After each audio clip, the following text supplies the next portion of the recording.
Hai, perkenalkan nama saya Nadine Nadia Novianti, bisa juga dipanggil Nadine. Hari ini saya ingin presentasi tentang Type is Everywhere dari materi Stop Stealing Sheep.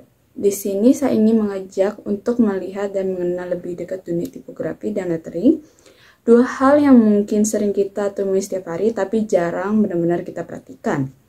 Lewat rangkaian gambar yang saya mau bahas, kita bisa melihat bagaimana huruf bukan cuma soal bentuk, tapi juga soal ekspresi, identitas, bahkan cerita di baliknya.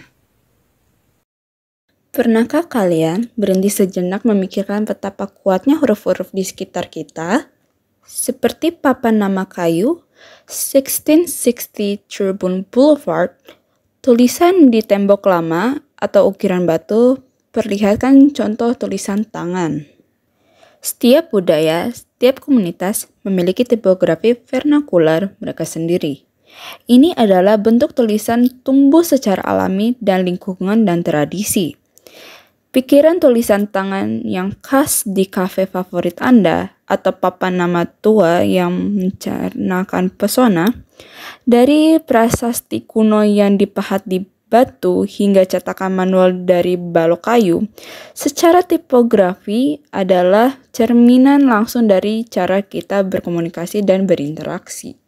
Transisi ke gambar-gambar seperti mesin cetak tua lalu beralih ke era modern dengan komputer, software desain, dan font digital, perlihatkan contoh jenis huruf hand gloves yang berbeda. Abad ke-19 membawa revolusi dengan mesin cetak massal mempercepat produksi teks.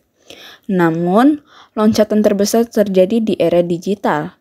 Dulu, setiap ukuran dan gaya harus dibuat terpisah.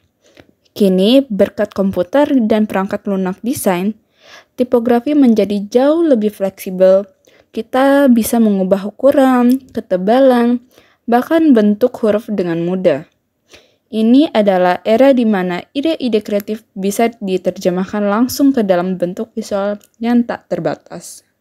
Salah satu inovasi paling menarik adalah variable fonts.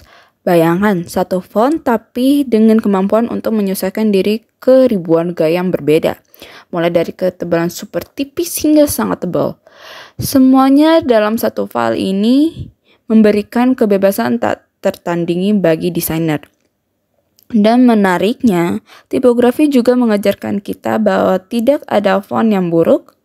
Membentuk huruf yang dulu mungkin dianggap aneh, seperti tulisan neon atau gaya yang terinspirasi tulis tangan, kini menjadi sumber inspirasi yang tak terbataskan, membuktikan bahwa keindahan bisa ditemukan di mana saja. Kembali ke montase cepat dari berbagai contoh tipografi dalam kehidupan sehari-hari, seperti buku, majalah, website, aplikasi, rambu jalan, kemasan produk, dari layar ponsel hingga papan reklame raksasa. Tipografi adalah bahasa visual yang berbicara tanpa kata. Ia membentuk persepsi kita terhadap sebuah merek, membimbing kita melalui informasi dan bahkan membangkit emosi.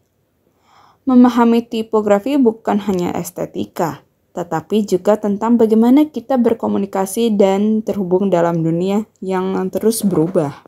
Itu tadi sedikit cerita dari saya tentang berbagai bentuk dan keindahan tipografi serta lettering. Semoga penjelasan ini bisa bikin kalian ikut tertarik atau bahkan lebih menghargai setiap huruf yang kamu lihat, entah itu di layar, di jalan, atau di papan nama kecil di sudut kota, atau entah dimanapun itu. Jadi terima kasih sudah menyimak. Dadah.